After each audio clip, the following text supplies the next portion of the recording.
What's up, podcast?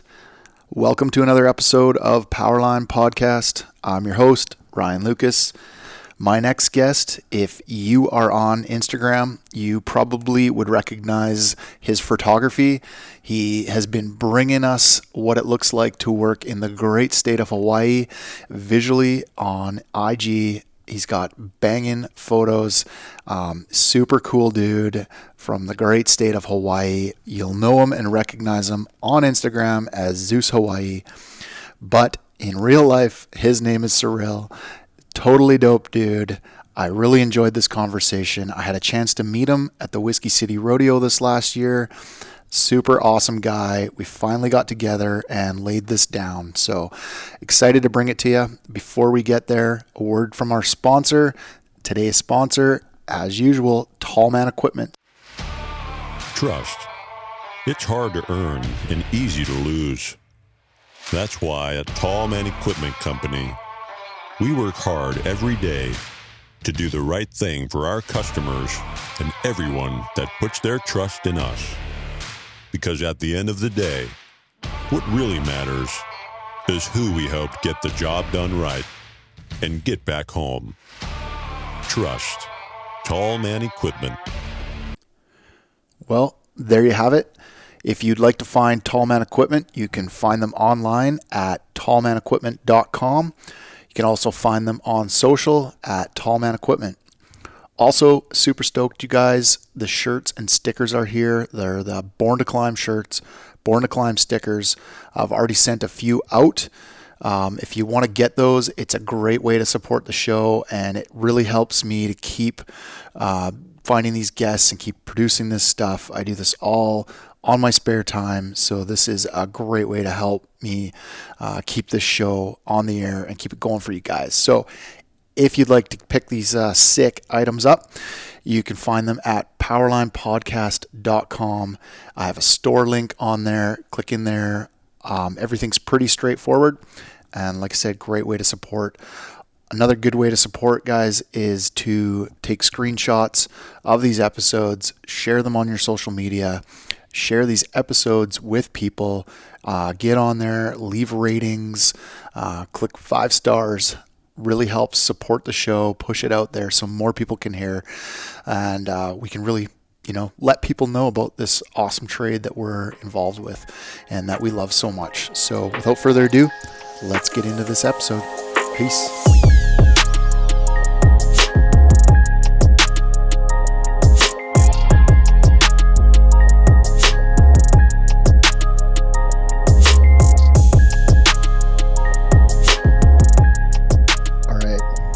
Got me? I got you, dog. Yeah, I got you. Well, Zeus, Roll. again, welcome to the show. Thank you, sir. Thank you for the invite. Oh, man. Like I said before, wish we could have done this in person, either in Lawrenceburg or what I would prefer would be traveling to Hawaii to meet you in person there and do this. Dude, that'd be sick. You got to come down when Olin comes down. When's he coming? Shoot, I don't know. It's all in the planning, though. Cool. What's best time of year?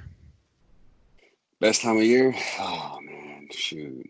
There's not really no best time of year, dude. The weather's same all year around. Oh, yeah. Yeah. It's pretty good. What's home like? I guess, Oahu is like any city, I would say. It's not so country, like maybe like Big Island and whatnot. Oahu is like citied out, modernized, you know what I mean? Businesses and trade, Yeah. We got all the tourists coming here 24/7, so What's the pretty standard busy, dude. What's the standard population like? Shoot, I don't know, dude, but overpopulated. I mean, Spoken like a true Hawaiian. yeah, dude. I mean, fighting traffic, hour and a half every single day just to get home. 26 miles. I mean, Yeah. Yeah. 26 I guess miles same home here. and to work, it's pretty brutal. But Where did you grow up? Like same area or somewhere else or? Yeah, I actually grew up more west, west side, Waianae. It's called Waianae. All I right. grew up in Waianae and then moved to where I am now when I was well, middle school. Yeah. Yeah, What was growing up and there like? on the west side. Yeah. Uh, I mean, there's a lot of stereotypes that go into that particular city. Okay. Not the best stereotypes, Okay. but when I was there, well, after preschool, I was actually homeschooled for a little bit because my parents didn't want me to go to grade school in that, particular area. That's the kind of What's stereotype what's it the what's has. the stereotypes? Just rough place? Yeah, pretty rough place. I mean, maybe like one of the more rougher spots on the island, you know what I mean? Sure. Um, as far as, I guess, if you're not local, you're not really gonna over there. It's a whole different culture over there too. Right. If you didn't grow up there, it's pretty evident that you're not from. I mean, just as far as like the way you speak, the way you dress, it's Sure. totally different, dude. Yeah, but I mean, it's cool. I got all my friends and family out there still, but I came out here. I went to high school out here, and I did well in school, and then ended up going to college and whatnot. So it was a good move. Sure. What did your mom and dad do? Shoot, actually, both my parents work for the utility as well. Oh, My nice. dad, yeah, my dad started off as an electrician Mm. in the power plant for about 23 years, and now he's in the office. He's actually one of the directors for one of the departments, and then maybe about 12 to 15 years after my dad got in, my mom got in as well, and she's been with the company for about 12 years now. Sure. And then after my mom, my sister got in as a plant operator. Oh, dude. Yeah, so it's kind of like a Family family affair. thing. Cool. Yeah. That That's was deadly. fun. Nah, I was just waiting my turn. Yeah. What did growing up look like? Like what do you do as a kid? Did you play some sports or what was life like as a kid and Yeah. why? Uh, life was pretty brutal. It was definitely different from the other kids. Growing up is not the average, grow up kids. I guess you sleep over and go out, play outside. I played sports growing up, so it was real. My dad was on me, and back then I never understood it, but you know, it paid off now. All the hard work and whatnot. Basically, it was go to school, get good grades. After you come home from school, you train, and I was no natural athlete. You know what I mean? So I had to put in some work to get where I wanted to. Um, And I understand that now. Basically, I'll come home from school and my dad would just, it's either weightlifting or doing speed and quickness. Just constantly, every day, all day.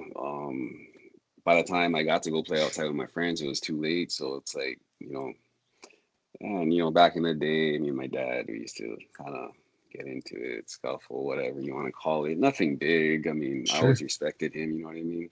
Yeah. So it was more like bickering on my end. But I just never understood why I couldn't play like the other kids.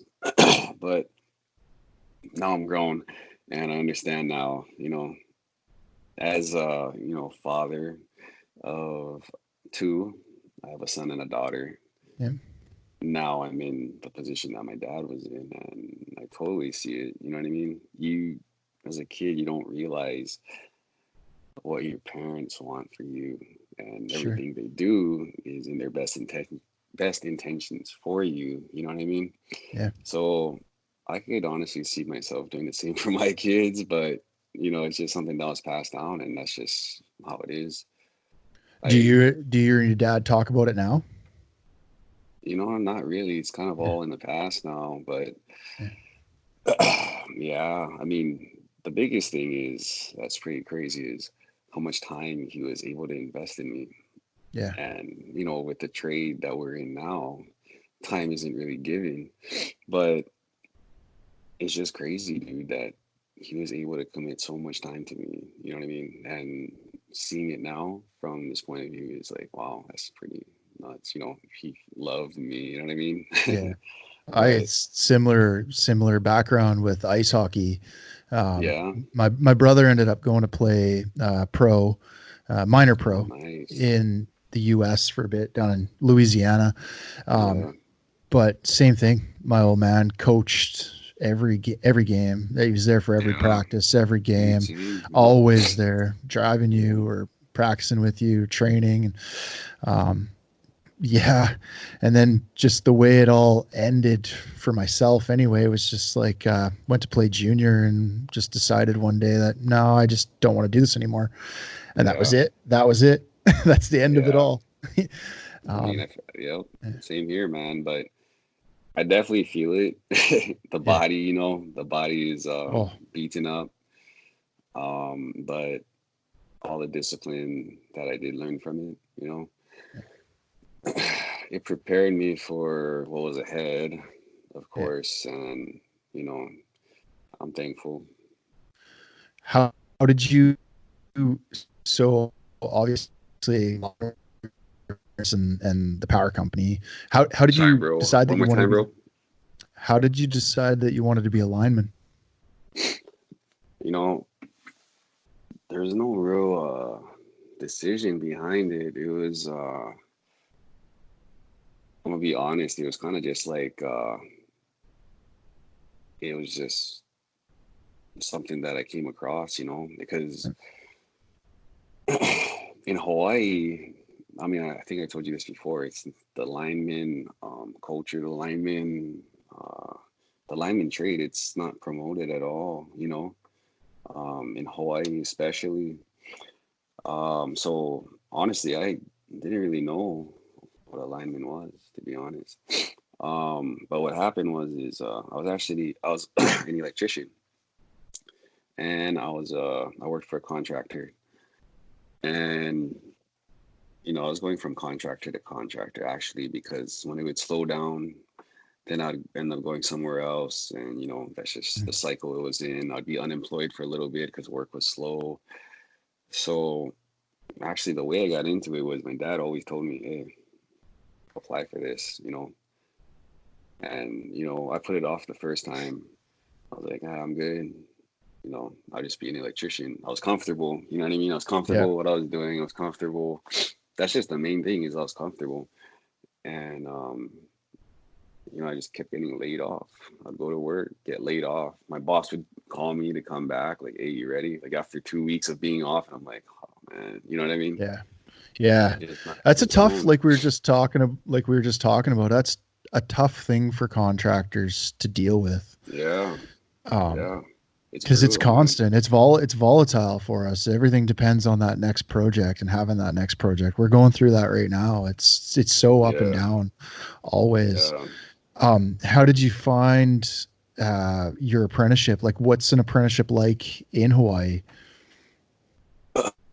So actually, how I found it was my dad mentioned it to me, as I Yeah. said, and he was like, "Hey, apply," because at first he kept telling me apply for the electrician apprenticeship, and which I did. So basically, I was going to school for my engineering degree. I had about a year and a half left. Um, so it was like that engineering degree thing, and at the same time, the electrician apprenticeship came up, and my dad was like, "Hey, look at these two options. See that you could finish your engineering degree, and you could try find a job after, or you can get into the trade now." He said, nowadays college doesn't guarantee you a job, which is true. Yeah. So, after, I guess, I mean, it didn't take much thinking. Honestly, I mean, I was ready to work and I kind of wanted to be an electrician like he was, you know what I mean? Yeah. So, yeah, I was like, you know what, let's try this thing out. So I applied for that electrician apprenticeship. I got in, and then I started doing that for about a couple years. While doing that, the layoffs, kept coming. I was jumping all over the place. My dad was like, "Hey, you apply for this lineman position. It's called senior helper. That's what it's called right here. That's what we call a groundman. Okay. So we start off as a senior helper, actually. So, at first I was putting it off, and then, it got to the point where I just kept getting laid off. I was collecting unemployment basically every week, and it was just getting rough. So, just random. I didn't know if they're taking helpers or not. I just went onto the website, and right there I was like, it said senior helper, and they're taking applications. So right there, I applied, and shoot, it just worked out. I took the test, I passed the test, and went through the whole job sample interview process, and yeah, here I am now. And the apprenticeship process is, um, they go by the NLC, the Northwest Lineman College. Okay. So it's basically that program that we follow. So basically, you start off as a helper here. You have a 6-month probationary period, and then yeah. So basically, it's so the energized process is process one, and let me see. I want to say there's about 6 processes. So after de-energized, you spend about 9 months. I want to say, honestly, I don't really remember. It's 9 months to a year of being a de-energized apprentice, and then after that, you go to secondary. So you're a secondary apprentice now, which means you can deal with secondary voltages. Okay. Your 120, 240, 277, 480. That's basically Yep. what you deal with as a secondary apprentice. And then it's 9 months of secondary, and then you graduate to process 3, which is primary. At primary, now you're in the bucket with a journeyman, learning how to work on the lines, basically, learning the bucket etiquette, learning how to identify your second points of contact, the proper PPE, when and where to use them. Um, that's all the stuff you start learning as a primary apprentice. As a primary apprentice, that's kind of when you start getting a taste of actual field work. Um, as a secondary apprentice, you're mostly on the service buckets, is what we call them, and you're basically doing more customer installation type of work. Right. Like services and whatnot. Um, What after, oh, go ahead. is Sorry. it? Is it mainly mainly gloving you do? Do you get into some stick work too, or is it just you just do all gloving work?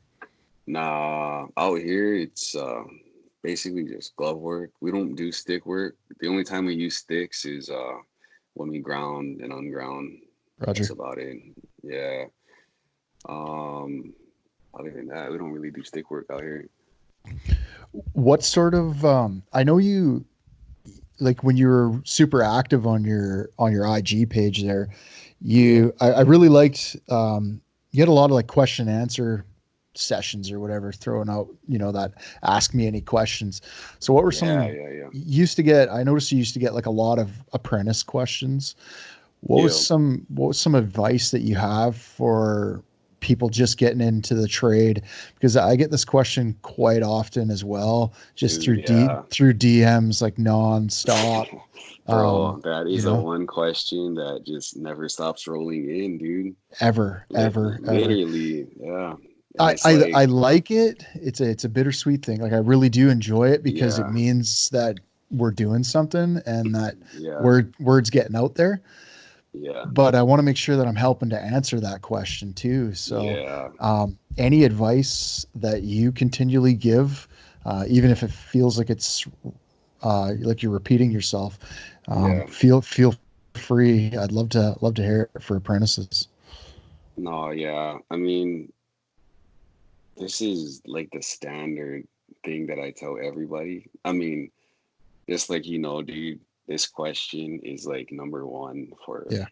everybody. And it's like when I, try and write this answer out or describe it, or, it's kind of like, that's just what coming from me. And it's like, I hope I'm helping this guy with, um, is that, I hope I'm helping him out in the situation, whatever he's in. But, it's just a piece of advice that I give. And, the biggest thing that I can say that reflects everything over everything and anything that you do is having a good attitude. Yeah. And that's what I tell everybody, you know what I mean? Yeah, Because Roger. attitude reflects, workmanship, the way you work, the way you carry yourself, the way you respond to others. Dude, all of that is important in this trading. You know what I mean?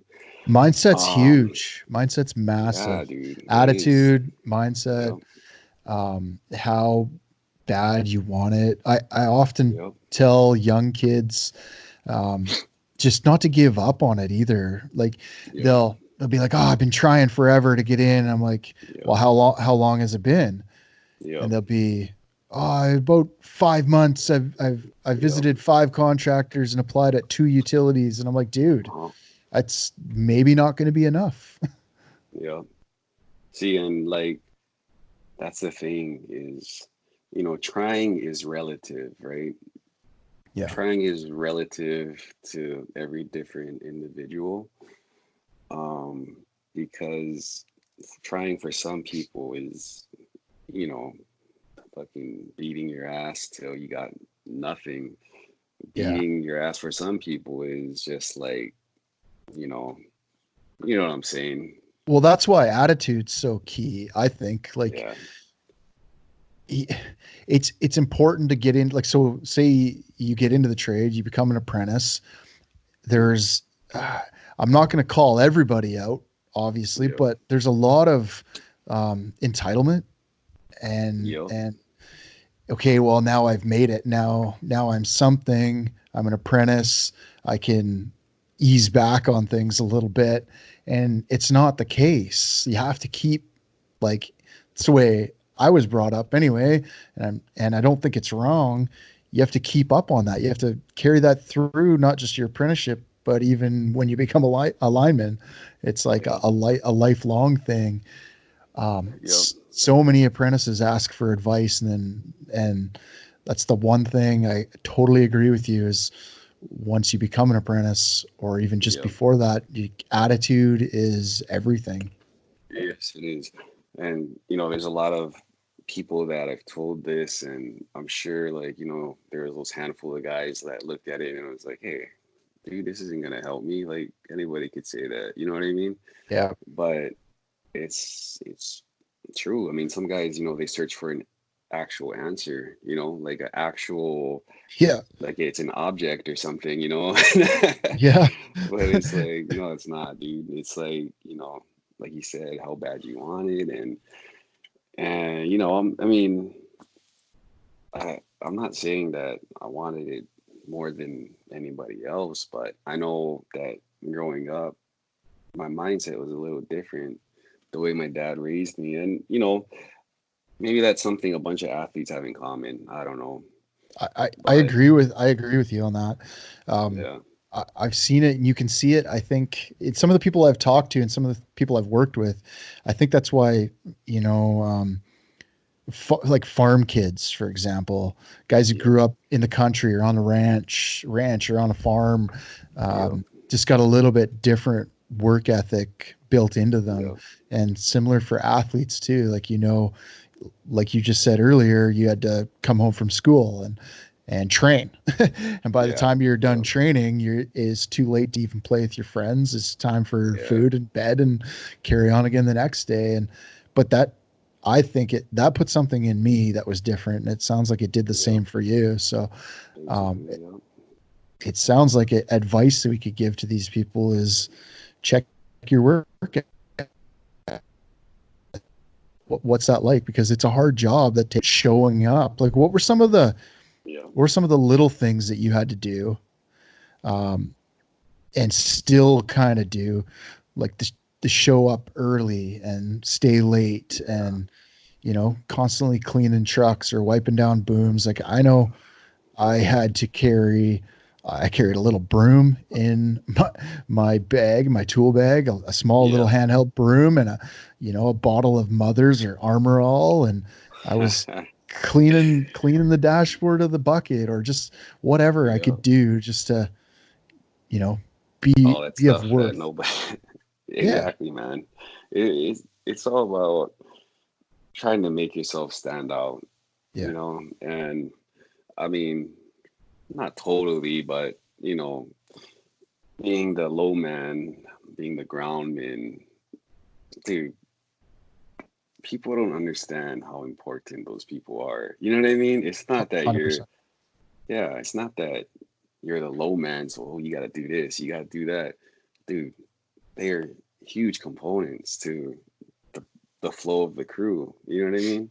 Oh, I totally know what you mean. And If like think of how much it saves you in the guy in the air if you come to the yes, ground and everything's prepped, you know, our exactly. arms are And prepped or cutouts yeah, prepped or whatever it yeah, is, and shit's ready, washers yeah, are on the bolts, like all those yes, things. yeah, But that's the advice that I'm trying to give these guys. But it's more than just, like you said, more than just a one word answer that's going to yeah, sum it all up. Like, what can I do? yeah. I mean, that's see, and that's the thing is like, man, like they ask me that it's the same question every time, and I give them basically the same answer every time, and it's like I don't know if this is gonna help this guy because I don't know if this is what he wants to hear, but this is what I'm gonna give him because that's honestly what I believe and that's what I feel. Yeah. Um, he can take that advice and do what he do what he wants with it basically, but that's just coming from me. I noticed another question you used to get all the time was how do I something like how do I come to Hawaii to work as a lineman or something? Yes, I know. It's kind of funny because I mean, I'm a journeyman, but Yeah. a lot of these guys think I'm like a supervisor and I call the shots. I'm nowhere near that. But the answer to that is, I mean, dude, this is probably competing for number one with what can I do? Yeah. Um, this is definitely I want to work in Hawaii. You Yeah. know, what do I have to do to work in Hawaii? Well, first of all, for locals, it's even hard to get a job as a lineman. And just on this island itself, when the application comes out, you're already fighting with about 700 guys trying to get the job just on this island. Yeah. Um, how do you get a job in Hawaii?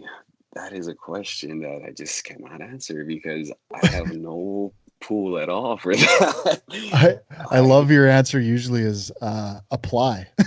Yeah, yes, yes. That's so funny that you remember that Oh yeah. because before it was the first couple of times I got that question, I'd actually kind of think of something to write, and then afterwards, oh my good Lord, I got that I, question so many times, just like, yo, you just gotta apply, dude. And I could I tell. can't, yeah, I can't get you in, bro, if that's the answer you want. But I So mean, when did you officially top out? How long have you been a journeyman now? shoot, not that long. Almost 4 years now. Cool. Well, that's decent. Yeah, I'm actually a young journeyman, dude. Yeah, man. Um, it it was really a growing process for me, and I wasn't the most mature apprentice. I came in at about I think I just turned 21. I'm gonna be 29 this year, Beauty. so it was I came from school, right? Yeah. So I was a schoolboy. And there's a different ethic, when you step into the trade. There's a totally different work ethic to learn. And Yeah. it wasn't easy. It wasn't easy at all. So it was actually kind of rough because, I thought um, I was doing enough. I look back at it now and I'm like, oh my God, like you were terrible. Like you didn't, it was it's just amazing. But I mean, I grew, dude. I grew a lot, and see, it's just stuff that I can pass down to the young guys is the way I see it. I try to get involved with the training aspect of things now Hmm. because I see a lot of young guys coming in and guys, that came from school as well, guys that have never worked in the field before. Yeah. And you can see the struggles of the guys who have never worked before. I mean, as the guys that don't have the thickest skin, Yeah. um, that's part of it. A lot of guys get down on themselves because of things that are said or, you know, Yeah. um, they just feel like their presence isn't enough or something like that just because, they messed up here and there. Um, Most of the time, though, it's just that, the frustration coming down from the journeyman, and we want you to get better. You know what I mean? And understanding it now, like, foremans and crew leaders, they hate repeating themselves. And I'm a little more patient. I'm actually a lot more patient than those guys, but I do see where the frustration comes from now. Um, just retaining is the main thing. You're Retaining. definitely thrown to the, like, when you start that early. I had a similar experience. I think I was 21 as well when I first stepped into an apprenticeship. And Yeah, yeah, it was like I had worked for my dad before that. yeah, Pretty pretty minor though, and just in the summers, and it's pretty cash. But yeah, then you step into an everyday, like the real world, and yeah, you're slapped exactly. with it hard, and it's like I have Yeah, to go to work every day. I have to put my boots on at 6 or yep, 7 in the morning every day yep, and do these things, and it hits you. yep, It does hit you hard, yeah. and you're correct. You do need some thick skin in this trade. You do, man. Not take stuff so to heart. See, people take it people take it straight to heart, like you're saying. Yeah. Um, but you don't know anything. Yes. That's the thing. So like when when you look back at it and realize that these journeymen that were you thought they were giving you such a hard time, I look back at that and I go, man, like you said, like I didn't know anything.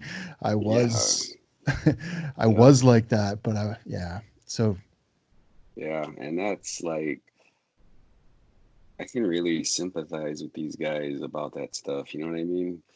I mean, I yeah, know what they're going through and I know how they feel. And I guess that's why I'm a little more patient, But yeah, from how I was before, dude, I mean, I've definitely matured a lot.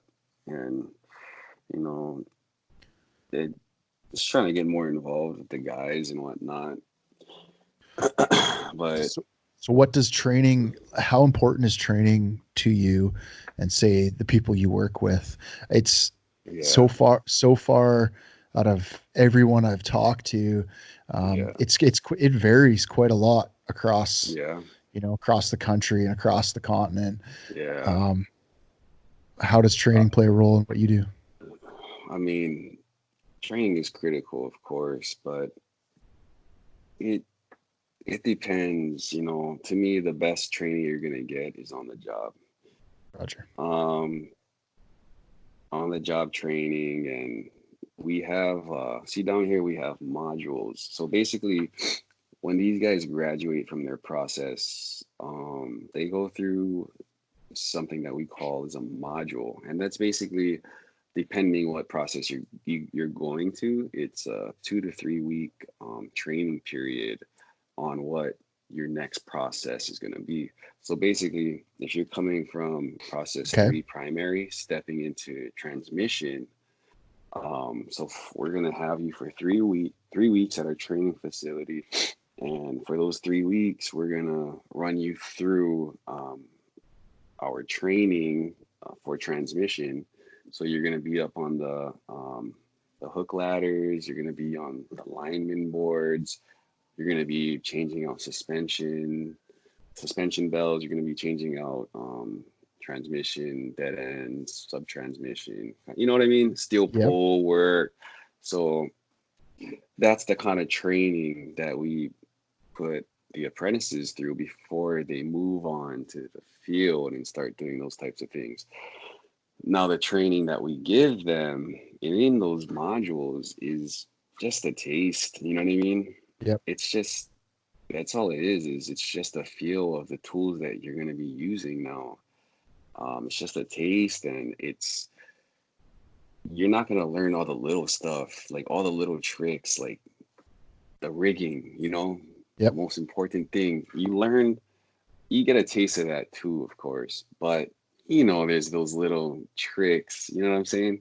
Rigging's huge. Rigging's Dude, 90% of the job. exactly. Rigging is number Lots of one. people don't realize that for sure. Yep. What does training look like for journeymen? And this is something I talked to a couple people about as well. Yeah. Just how it seems like there's not a lot for journeymen Yep. out there, and we rely a lot on the companies we work for, the utilities we work for, or the unions Yep. to provide us training. And there's just not a lot of extra stuff out there if you want to go and better your skills or knowledge. Yeah. There isn't, and it's the same down here. Mm. And see, what I learn and the reason why I love to get involved with these trainings is because every time I go, I learn so many things that I overlooked as an apprentice. Yeah, You know what I mean? So yeah, it's for sure. not like the apprentices are the only ones learning. When you teach somebody, when you teach somebody, dude, you learn so much. And that's something that I'm trying to get into is learning how to teach, because I mean, I'm not the best coach, I'm not the best teacher, Mhm. but I am getting better. And I think that that's I'm something that our trade doesn't do very well, honestly, is we take a journeyman or a tradesman of some sort, whether it's an yeah, electrician, a lineman, a cableman, and we put them in a training. So they say that, okay, well, I want to train people now because they're passionate about what they did and they're kind of getting out of the field and moving more yeah, towards training people, but we don't teach them how to teach. It's exactly. something I've tried at the company I work for now. We have 4 trades training instructors on staff full Hmm. time, developing curriculum and Yep. developing and delivering training. And the difference that they have Hmm. um, is they've gone to school, back to school after their trade tickets and a career in line work, gone back to school to learn how to teach. And Oh, wow. two of them are actually professional teachers, and the third is on his way, well on his way, which adds a really cool dynamic to it. Like they know how to build a DACOM or a rubric, or Yeah, um, they know how to deal with adults in a classroom, which yeah, is it's pretty cool. It's pretty neat to see, but I don't think we do a lot of that in our trade, and it's something I'd love to just keep pushing that message.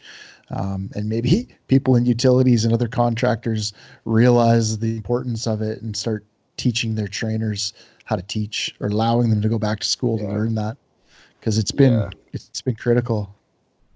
That's actually a good point. And it's something that I never really thought about was what you just said, having the trainers actually, or any journeyman, go through something to teach, you know, Yeah.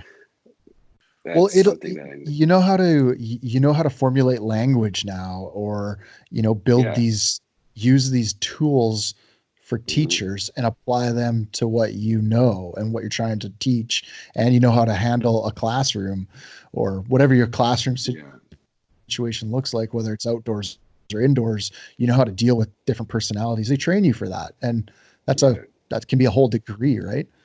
for sure. And it's a neat way to do it. Yeah. So Um, actually, oh, sorry, go ahead. no, finish. Go ahead. No, actually, so what I was gonna say was actually, last year we started moving in, some kind of direction, like not so much teaching, but what I like is that they're actually pulling guys out from different base yards here, um, and giving them the opportunity to step into the training facility and train to improve their teaching skills or leadership skills, whatever it is. Not Yep. not that they might not have needed it, but just the fact that they pulled that guy to go take an opportunity to train and teach, which was cool. So I think in that sense was, that was a good move by the training for sure, you know, Roger that. but No, it's a good way. It's a good way to progress, and it's a yeah, good succession plan. agreed. Um, what kind of stuff? So you've worked distribution mainly in the last little bit here. I've seen some of your older photos and some transmission stuff. What is that Yeah, like to seen some heli work you've been doing and some dude, stuff up yeah, in the mountains provides yeah, some pretty epic scenery. dude, it does. And shoot, I love mountain work, dude. Yeah. I Yeah. don't know. I mean, I know mountain work is a different animal, of course, and I know there's a lot of people that don't really care for it, but you got your handful of guys who love it, dude. And transmission work, I love it. I like being up there, and especially here, man. The scenery Yeah. is crazy. It's just like being up there, it's surreal, you know. Yep. Now add in the risk factor, yeah, it's crazy dangerous. It's a lot more dangerous. You're working with incredibly heavy spans, Yep. every crank on that winch, you're hearing that pole crack, you're hearing the nuts twist or whatever it is, you know Yeah. what I mean? But you really got to work your senses up there. You got to listen to everything. It's not just picking up or letting off. It it's not all scenery. It's critical. Yep. Everything up there is critical. Even as the grounding, that's critical. Making sure you got the right hold offs on the right circuits, making sure you're testing correctly, making sure everything's grounded properly. Um, and a lot more risk factors for sure, but um, after the risk, dude, yeah, I don't know. I love it. We haven't seen much in shoot the last 6 months, maybe. I know some of our mountain work got contracted out, so we've been in the city. I think so last year actually we hit the mountain hard, and this year the focus was more distribution work, is what they told us. I'm sorry, I'm thinking of sorry, last year. It's a new year, so I have no idea where the direction Hmm. is headed this year so far. But last year the direction was distribution, and they told us that in the beginning of the year of last year. Now 2 years ago was the transmission, and we hit that hard, dude. Gotcha. And yeah, man, it was awesome while it lasted. I mean, it it does get, when you're doing it every single day, which is like what we were doing every single day, it does take a tear on your body. Yeah. It does, fatigue, man. You're just tired and just yeah. I mean, not to mention the equipment for everything is like 50 pounds heavier, Yeah. you know? Yeah, for sure. It does definitely put a wear and tear on the body. A transmission definitely increases the, it shortens the distance to retirement. Yeah, yeah, no kidding. Used to, Mentally and physically. oh man, totally. I do remember those days just coming home absolutely beat, Yeah, and they're definitely different than the city days. They can yes. be too. Used to take, well, used to be a little bit more like, I guess when you're in the mountains, you're a little bit more active on your social count. Um, Yeah. your photography is amazing. Is this something that you've always been into? Have you always been into photography, and do you do it as a bit of Yeah, well, a hobby as well, or? yeah, I do it as a hobby now. I actually grew up around cameras, dude. So like my dad had his own photography business. It was in sports action photography. So shoot, I was always around it, dude. I was always around editing, you know. My dad even did Yep. like video on the side, so I was always intrigued by it. Honestly, when I was a young kid, though, I was like, I really wasn't into it. I was like, oh my God, you know, Yeah.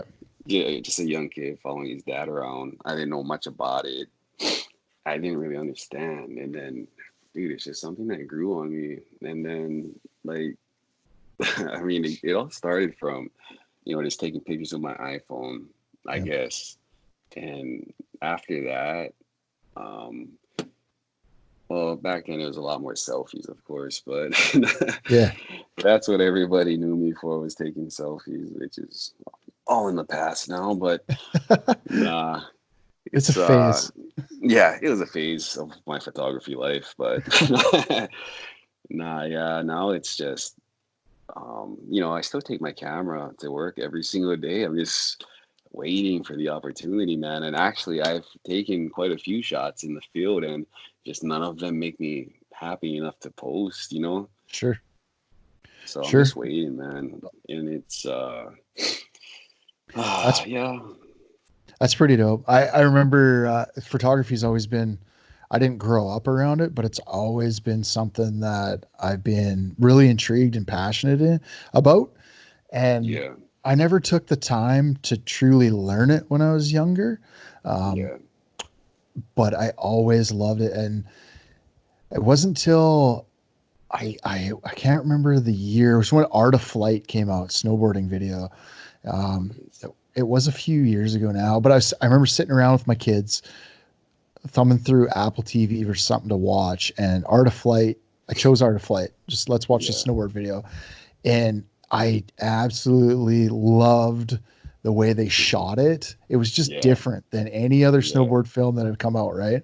They did just such a banging job at making it look cinematic, and Oh man, it's I was like, I really saw the correlation between what we do in the field in yeah, line work. Like I was working with helicopters a bit at that time, and it was yeah, transmission work. And I was like, I could do this. We could do this. And I don't know, yeah. that set me on a pursuit to Oh yeah, and portray line work in that way. I still try it to yeah, this day.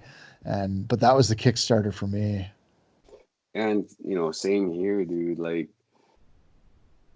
you know, I just, as I said, I was always fascinated with, you know, just nice pictures, Yeah. clarity, you know, Yeah. and the artistry behind it and how you can be so creative and how much you can manipulate a photo or video. And, you know, I was able to connect it with line work, but, you know, the connection wasn't so easy because, um, of course, there were some conflicts that I went through regarding some pictures, and you know, a company's got to protect themselves, which I totally understand. Um, there was some conflict there that did slow me down for a little bit, and even now I'm trying, you know, to find loopholes, not really loopholes, but I'm trying to make it work for both sides to where they're not really questioning what I'm doing and is it safe, and you know, Yeah. Yeah. is what I'm displaying on social media perceived as unsafe, or you know, because apparently perception is everything. Yeah. Not really what I think, but Yeah. Same. you know, Yeah. I think I think they need to be these these big companies need to pursue social a little bit more than they do. And I think if they did that, it only garners more attention, which helps them in yeah, the end, not hinders them. You do have to be mindful of how you're portraying it, but as long as yeah, it's done in the best and most respectful way you can, I don't see exactly. why it should be hindered or stopped. Yeah, and Um, that's sorry, go ahead. no, I was just gonna say a big part of last year was, I know where I finally met you in person was at the Lawrenceburg rodeo, the Whiskey City Rodeo. Yeah, I was just gonna pick your brain a little bit on yeah. what your experiences with rodeos have been like, and what you felt about that rodeo. Well, actually, that was my first rodeo, dude. Nice. And yeah, I mean, I've only heard stories of the other ones. So being that that was my first rodeo out in Lawrenceburg, dude, amazing. And so bummed that it's not going to be something to look forward to next year. Hopefully, something else comes up.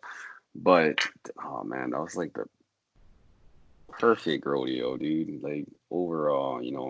And it's crazy. When you go to those kind of events, it's just like you're just instantly connected with everybody. Mhm.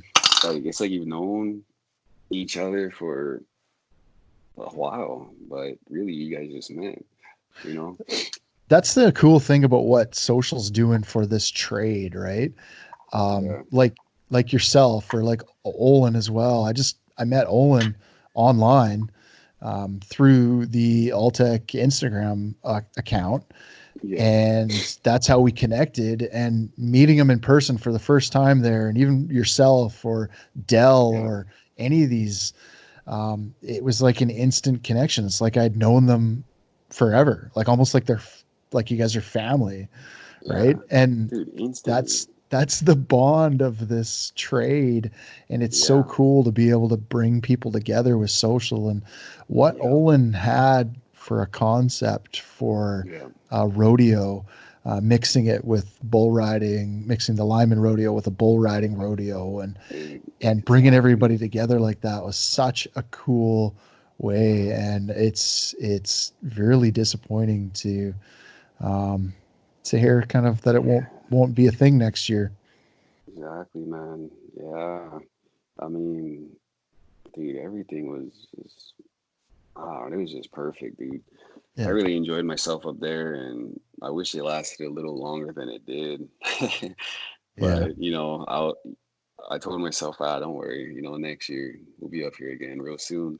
yeah, And yeah, so it's kind of a bummer, but, it is what it is, man. But, man, I'm a, like, social media, you know, I'm a true believer, dude. Like, it is so important, and it see, there's a conflict too because old timers or whatever you want to call them, people higher up, whatever, they think that we post, or for me, from what I understand, they think that I'm posting this to say like, hey, look at me, look yeah, at what I do, look how cool I am.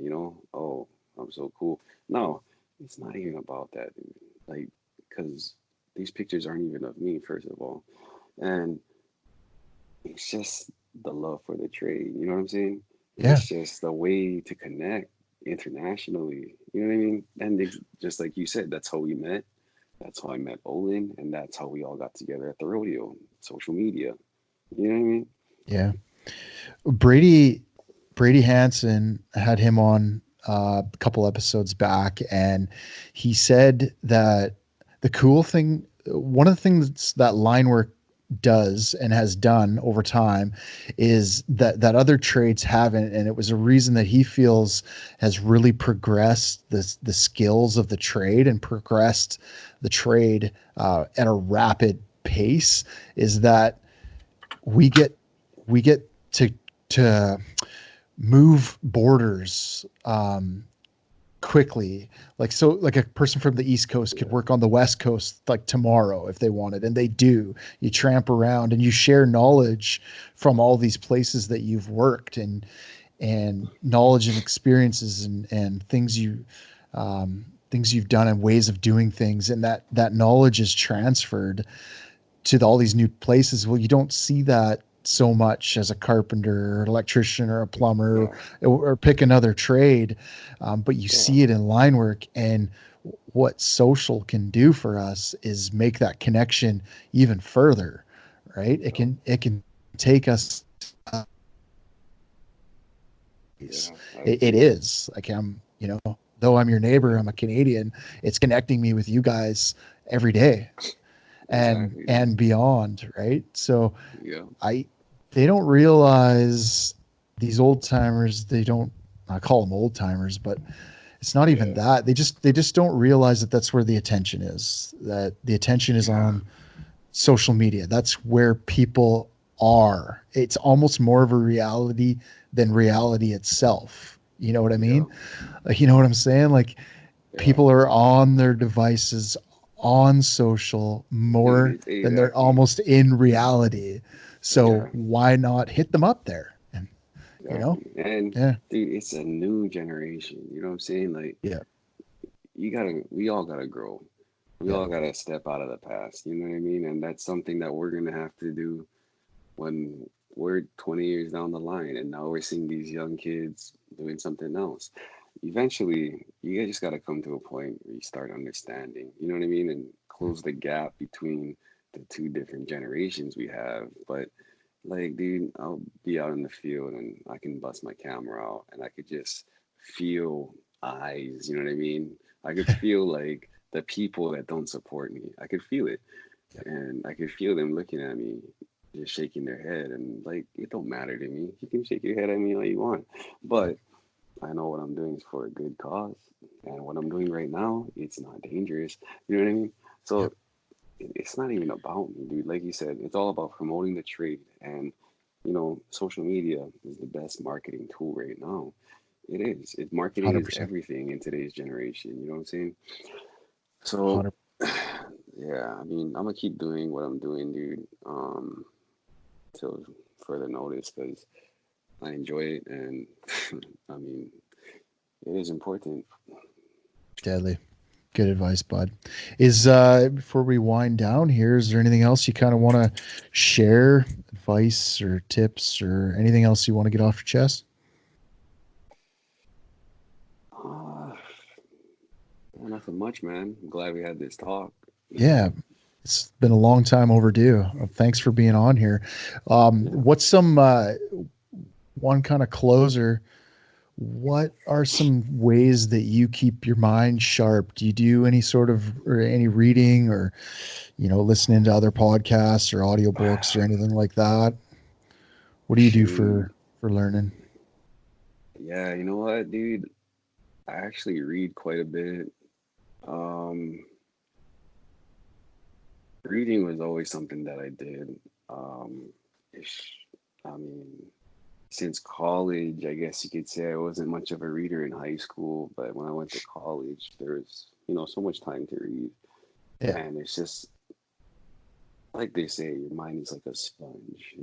And dude, every time I read, I just basically, okay, well, something that I always taught myself, or something that I always live by, something that I personally have always felt is not to offend anybody here or whatever, but illiterate people struggle, you know?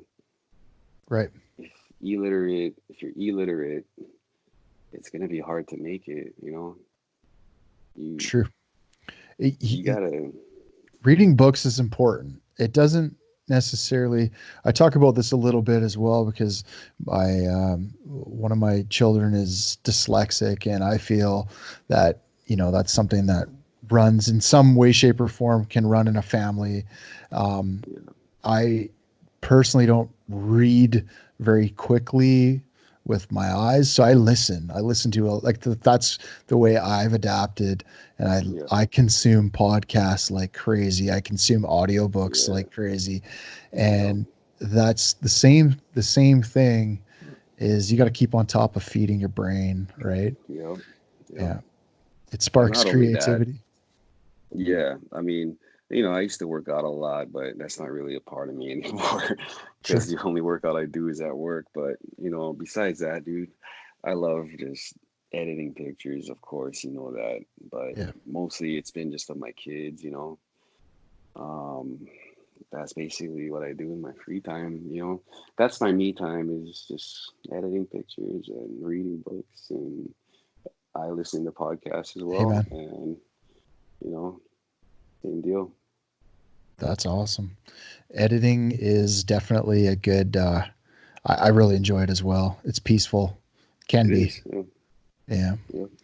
Cool, buddy. Well, I super appreciate you being on the show, and Yeah, for sure, man. definitely going to have to do episode 2 with you in person. Yes, for sure. Let me Maybe know I'll when you come come over down, and bro. we'll shoot take me to some banger spots, and Oh yeah, we'll I nail will. off some good photos. You know what? Oh, I'm gonna make that a thing. It's gonna happen. let's do it. Let's do it. That's easy, bro. Yeah. Thanks again, bud.